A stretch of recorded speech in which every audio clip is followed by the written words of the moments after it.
This question is from NEET 2021 examination. The statement of the problem says two conducting circular loops of radii r1 and r2 are placed in the same plane with their centers coinciding. If r1 is very large as compared to r2, mutual inductance of m between them will be directly proportional to. हम लोगों को दो circular coils दी हैं.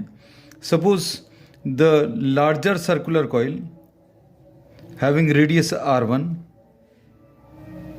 Current is pass through it.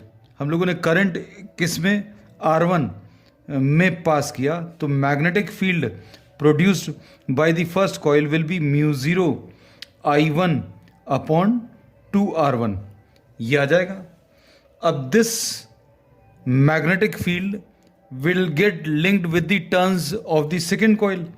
तो flux linked with the turns of the second coil will be represented by φ2.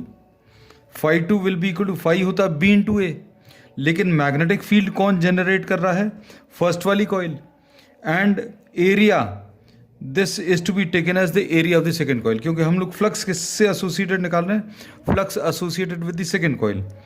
अब B1 की value μ0 I1 upon 2R1 आ जाएगा और area of the second coil pi R2 square आ जाएगा.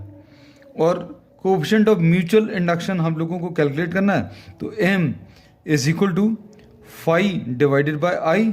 सो φ2 divided by I1 because current is pass through the first coil.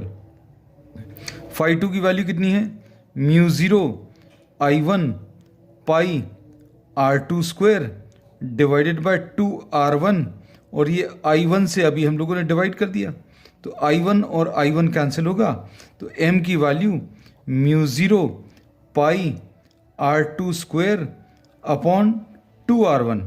So from this we can get the result that coefficient of mutual induction is directly proportional to R2 square divided by R1, क्योंकि ये μ0 constant है, पाई constant है, 2b constant है.